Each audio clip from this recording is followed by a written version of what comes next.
White smoke.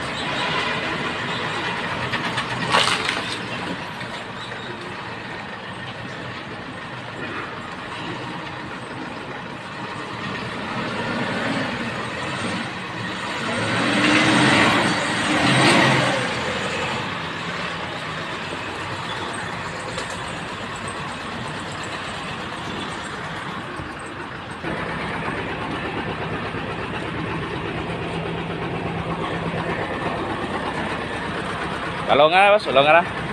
Talong nga na.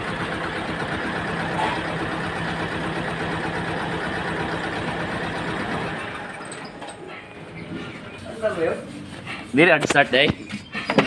You know? Start daw. Wala hard start. Puti lang yung kasong kalit. Okay. Lagi dito, no?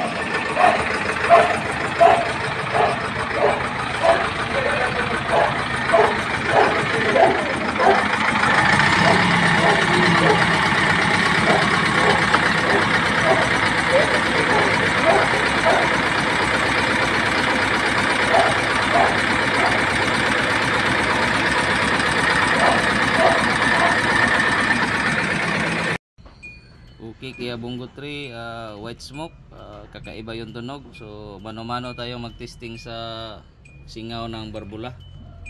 So ang tunog nito parang doon sa ano tayo, nagpunta tayo sa San Ricardo Leyte na singaw ang barbula. So pare-pareho ng tunog. So pag diagnose natin dito, tanggalin natin itong injector harness. Tingnan natin kung saan ang may malakas na hangin na bumubuga para malaman natin ang singaw. Okay, start. Redondo.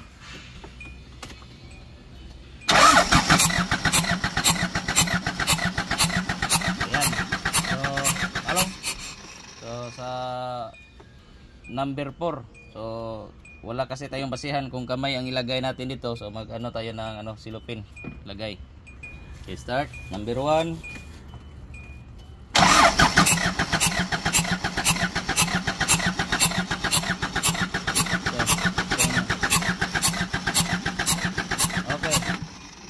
So sa number 4 yung napakalakas. Start.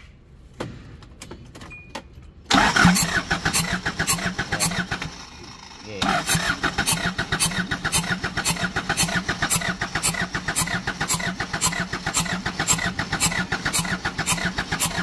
So dito ang pinakalakas.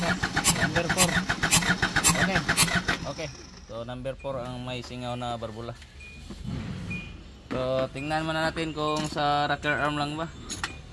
Tanggal muna tayo ng valve cover. Ito na po, lumalabas na po yung ebidensya. So, buslot ang kahimtang sa barbula. Ayan. Tudas na tudas. Kaya malakas ang singaw sa exhaust. Ayan. So, ano pa natin? I-check pa natin kung ano ang dahilan ng pagkabutas ng barbula sa exhaust. Buti kung sa intake may mahigop siya na metal or anong matigas na bagay, pero ito sa exhaust kasi. So hindi pa natin ma-chance kung ano ang dahilan. So dito sa likod banda, number 4, base sa video natin na dito sa exhaust ang may singaw. So dito nga nakuha sa mano-mano natin.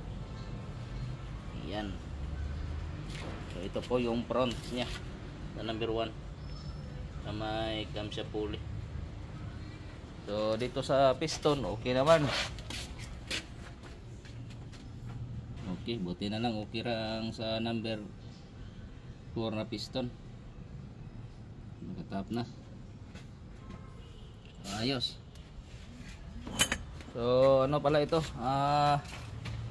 Na overhaul na pala ito dati kasi yung gasket niya asbestos na nakalagay.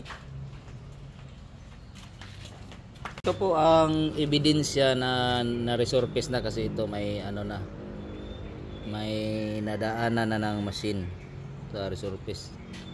So ayan. So siguro baka may nakapatong na dito sa ilalim dati. So hindi pa natin yan